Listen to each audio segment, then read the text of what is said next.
Thank you, everybody. Hello, Philadelphia. Hello, Democratic family. I want to start off by thanking my beautiful wife, Ann, and my 3 wonderful children, Nat, Woody, and Anella. They're sitting right up there.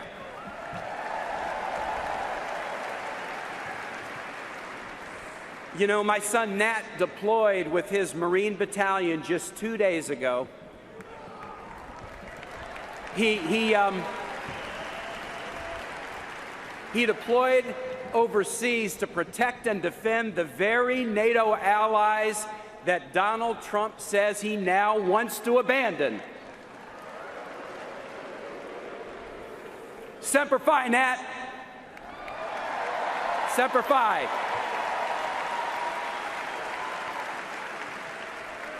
My parents and my in-laws are here, our siblings and their spouses, our nieces and nephews, and hundreds of friends from Virginia and beyond. I love seeing you front and center. Including my friend of 37 years, Senior Senator Mark Warner, my great Governor Terry McAuliffe, and my great friend and Congressman Bobby Scott. We love you all. Today, for my wife Ann and every strong woman in this country, for Nat, Woody, and Anella, and every young person starting out in life to make their own dreams real, for every man and woman serving our country in the military, at home or abroad, for every working family working hard to get ahead and stay ahead, for my parents and in-laws and every senior citizen who hopes for a dignified retirement with health care and research to end diseases like Alzheimer's,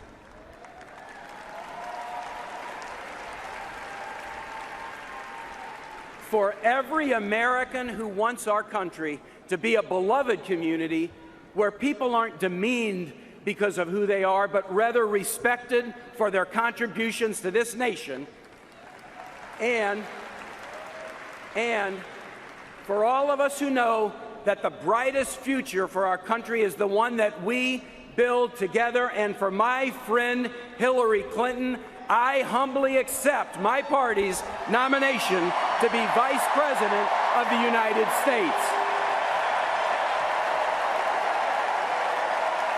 Thank you.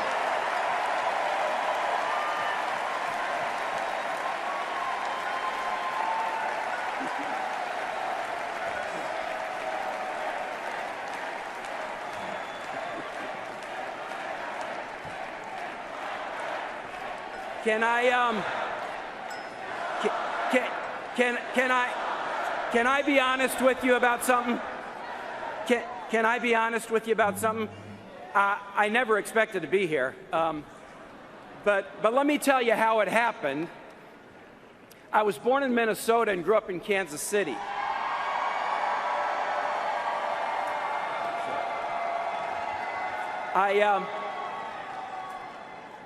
My folks weren't much into politics. My dad ran a union ironworking shop in the stockyards. And my mom was his best salesman. My 2 brothers and I pitched in to work during summers and weekends. And you know, that's how small family businesses do it. My parents, Al and Kathy, here tonight and going strong, they taught me about hard work and about kindness, and most especially about faith. I went to a Jesuit boys' high school, Rockhurst High School. Wow, that's a big line for the Jesuits. Now we had a motto in my school, men for others. And it was there that my faith became something vital, my North Star for orienting my life. And when I left high school, I knew that I wanted to battle for social justice. Like so many of you. like so many of you. That's why I took a year off from law school to volunteer with Jesuit missionaries in Honduras. I taught kids how to be welders and carpenters. Y allá aprendí los valores del pueblo, fe y familia y trabajo, faith, family, and work. Faith, family, and work. Los mismos valores de la comunidad latina aquí en nuestro país. Somos americanos todos. Somos americanos todos. And let me tell you what really struck me there. I got a first-hand look at a different system, a dictatorship where a few people at the top had all of the power and everybody else got left out. Now that convinced me that we've got to advance opportunity for everybody, no matter where you come from, how much money you have, what you look like, how you worship, or who you love.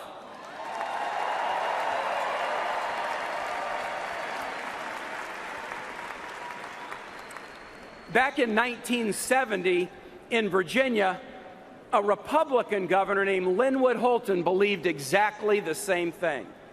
He integrated Virginia's public schools so that black and white kids could finally learn together, and then the family enrolled their own kids, including his daughter Anne, in those integrated inner-city schools. Many years later, Anne went off to college, and she brought those lessons from that pivotal time with her. And then one day, in a study group, she met this goofy guy who had been off teaching kids in Honduras. Well, Anne and I have now been married almost 32 years, and I am the luckiest husband in the world.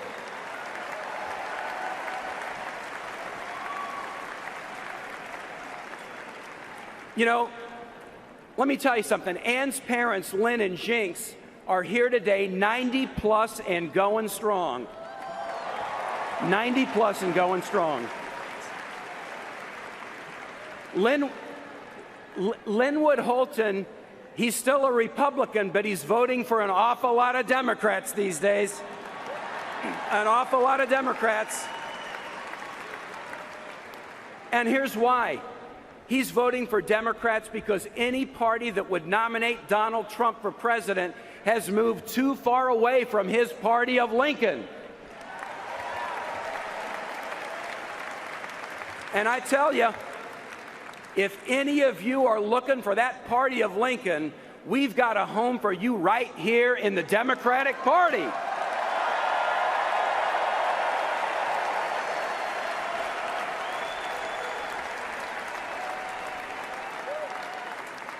Linwood's example helped inspire me as a civil rights lawyer. Over 17 years, I took on banks, landlords, real estate firms, local governments, anybody who treated anybody unfairly. I had a 6-year case against an insurance company that was discriminating against minority neighborhoods all across the United States in issuing homeowners insurance. Folks, Democratic friends, these are the battles that I have fought my entire life.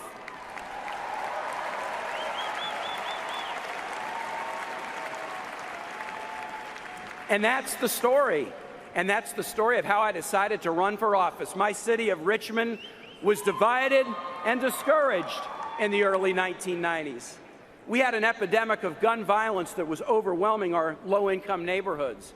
People were pointing fingers and casting blame instead of finding answers. And I couldn't stand it. So I ran for city council, and I won that first race more than 20 years ago by a landslide margin of 94 votes. And I've said ever since, if I'm good at anything in politics, it's because I started at the local level, listening to people, learning about their lives, and trying to get results. I see a mayor here who knows what I'm talking about. Later, I became mayor of Richmond, lieutenant governor, and then the 70th governor of Virginia.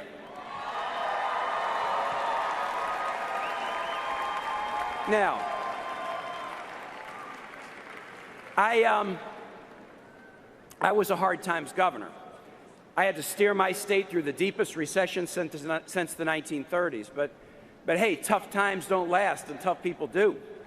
And can I tell you that Virginians are tough people? We are tough people. And we're smart, too. We achieved national recognition for our work. Best managed state, best state for business, best state for a child to be raised, low unemployment, high median income. We shed tears along the way. We shed tears especially together in the days after that horrible mass shooting at Virginia Tech that killed 32 people, from beautiful 19-year-old students to 70-plus-year-old Romanian-born Holocaust survivors. And we shed tears and held each other up, but afterwards we rolled up our sleeves and we fixed a loophole in the background record check system so that we could make our Commonwealth safer. And we got to do that in the nation.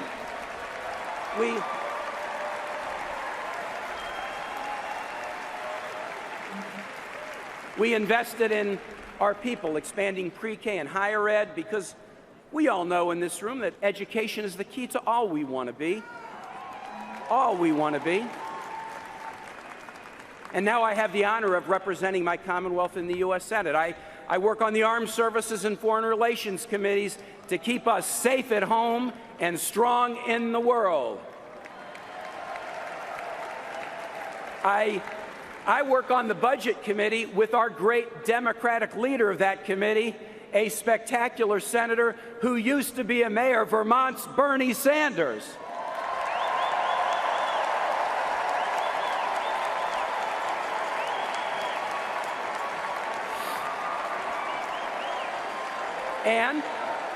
And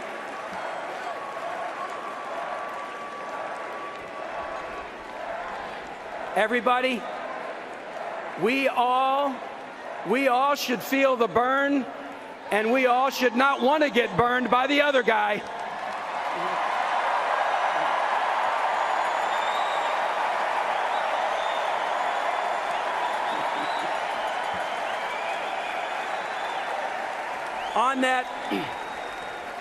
On that Budget Committee under Bernie's leadership, we fight for investments in education, healthcare, research, transportation, and I also serve on the Aging Committee to make sure that seniors like my folks have a secure retirement and don't get targeted by rip-off artists who will scam them out of their savings or overcharge them for prescription drugs. Can I tell you a funny thing about the Senate? Can I tell you a funny thing about the Senate? That sounds like a yes. I spend a lot of time with Republican senators who, once they have made sure that nobody is listening, will tell you how fantastic a senator that Hillary Clinton was.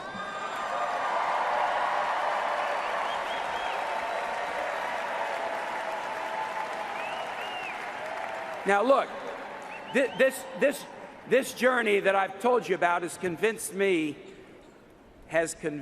over and over again that God has created in our country a beautiful and rich tapestry, an incredible cultural diversity that succeeds when we embrace everybody in love and battle back against the forces, the dark forces of division. We're all neighbors, and we must love our neighbors as ourselves.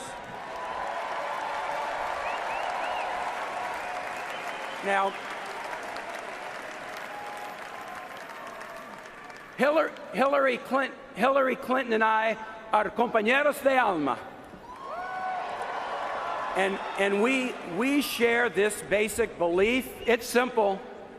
Do all the good you can and serve one another. Pretty simple.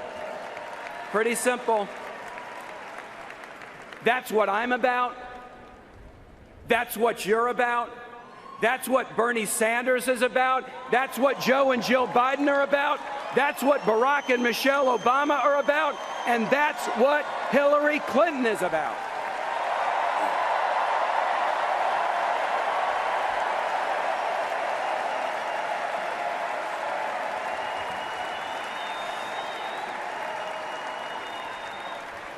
Now, si se puede, si se puede, si se puede.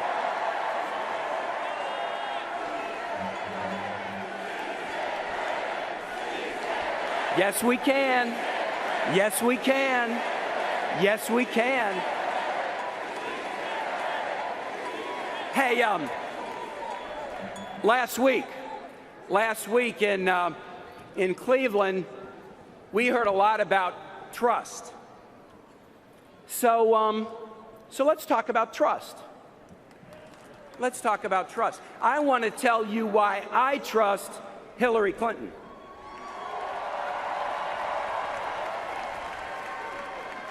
First, she's consistent. She has battled to put kids and families first since she was a teenager. In good times and bad, in victory and defeat, in and out of office, through hell or high water, fighting for underprivileged kids, working at the Children's Defense Fund, fighting to get health insurance for 8 million low-income children when she was First Lady, fighting for the well-being of women and children around the world. Hey, can I offer you a little tip? When you want to know something about the character of somebody in public life, look to see if they have a passion that began long before they were in office and that they have consistently held it throughout their career. Do they have a passion? Did it start before they were in office? Have they held on to it consistently? Folks, Hillary has a passion for kids and families.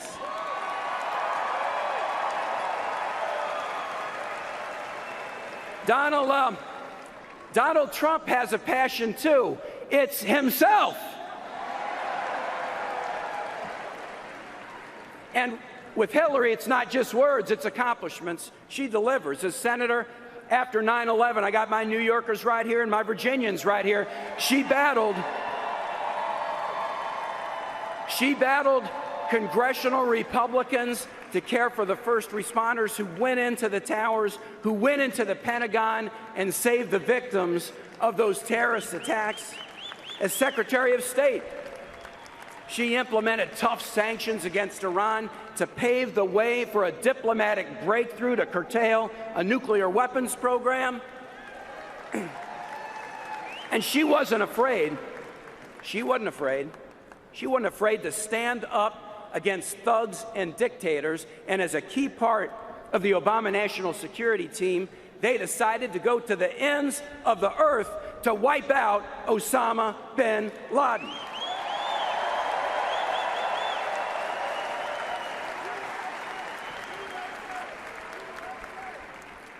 Hey, do y'all remember Carla, the little girl that we heard from on Monday night, who was worried that her parents would be deported? Carla said she trusts Hillary to keep them together. And do you remember the mothers of the movement last night? They said they trust Hillary to keep other mothers, sons, and daughters safe. And on a personal level, as he's serving our nation abroad, I trust Hillary Clinton with our son's life.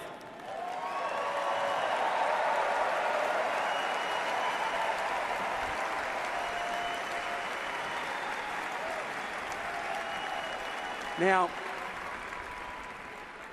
you know who I don't trust? I wonder. Donald Trump. Donald Trump. Trump is a guy who promises a lot, but you might have noticed he's got a way of saying the same two words every time he makes his biggest, hugest promises. Believe me. It's going to be great, believe me. We're going to build a wall and make Mexico pay for it, believe me. We're going to destroy ISIS so fast, believe me. There's nothing suspicious in my tax returns, believe me.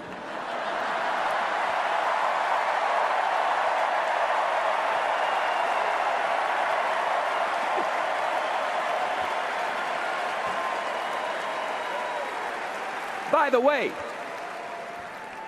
does anybody in this massive auditorium believe that Donald Trump's been paying his fair share of taxes?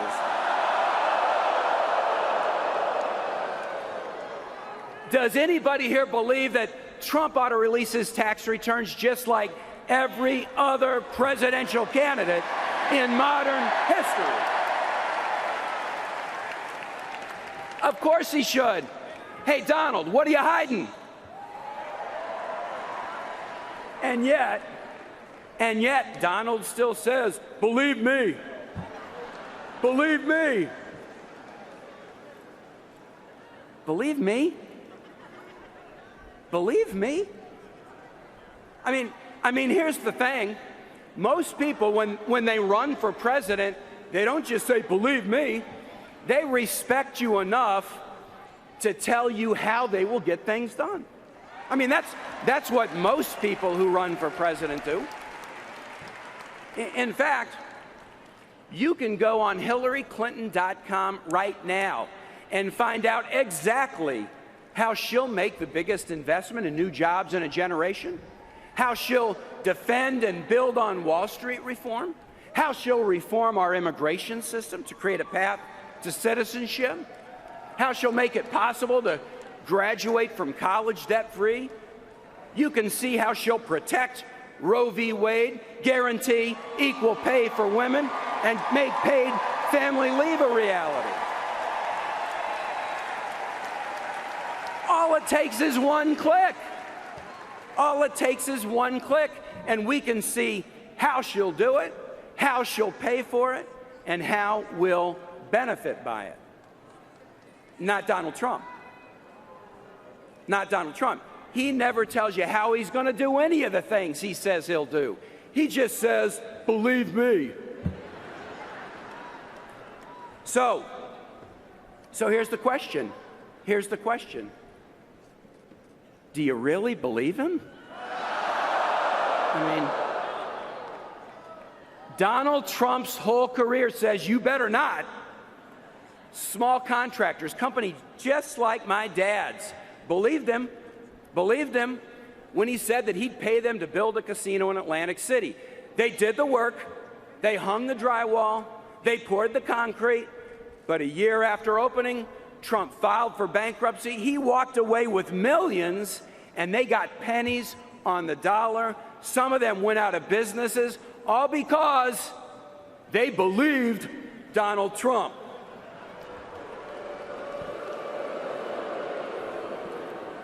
Retirees and families in Florida, they believed Donald Trump when he said that he'd build them some condos, thousands of them.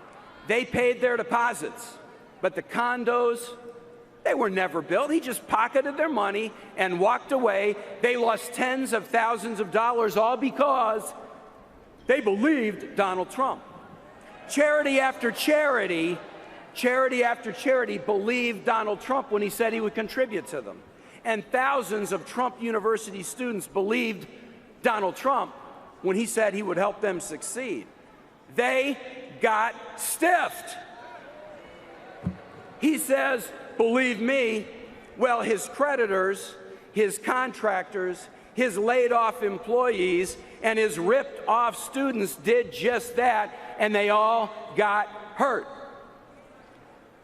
Folks, you cannot believe one word that comes out of Donald Trump's mouth. Not one word. Not one word. Not one word.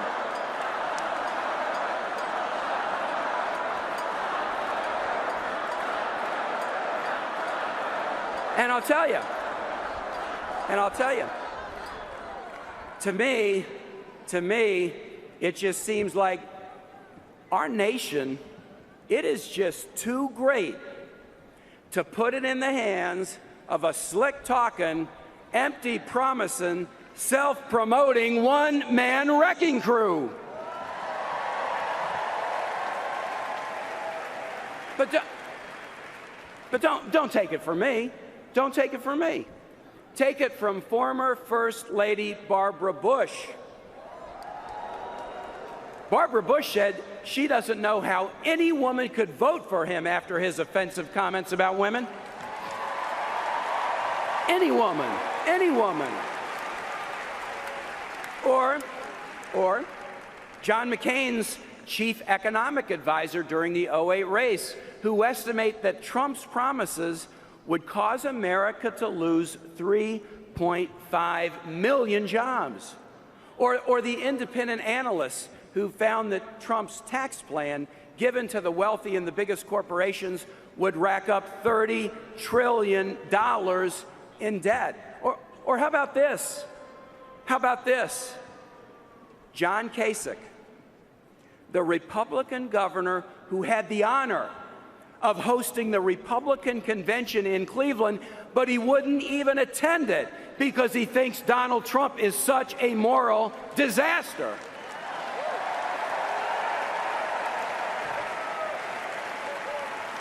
Or take it from the guy who co-wrote Donald Trump's autobiography.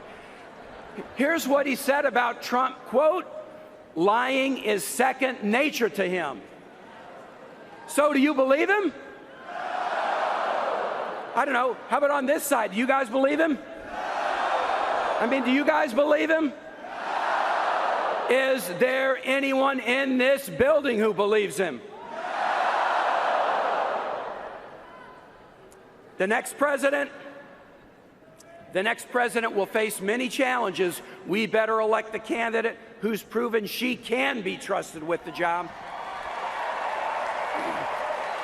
The candidate who's proven that she is ready for the job. And when I say ready, I use ready for a very specific reason. When I lived in Honduras, I learned something.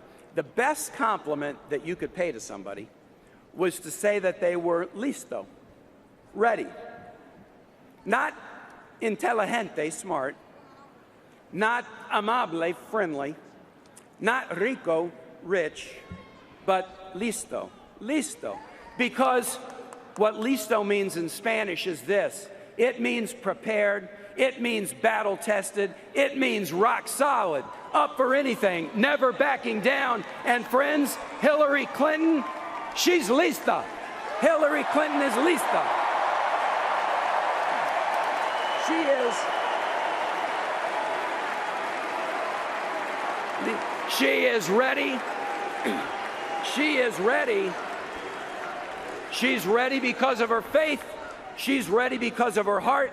She's ready because of her experience. And she's ready because she knows that in America, we are stronger when we are together.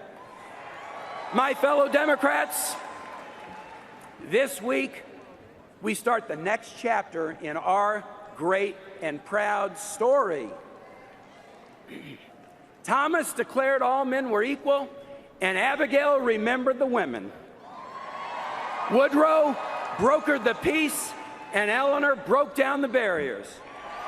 Jack told us what to ask, and Lyndon answered the call. Martin had a dream, and Cesar y Dolores said, "Si se puede," and Harvey gave his life. Bill built a bridge into the 21st century, and Barack gave us hope. And now Hillary is ready. She's ready to fight.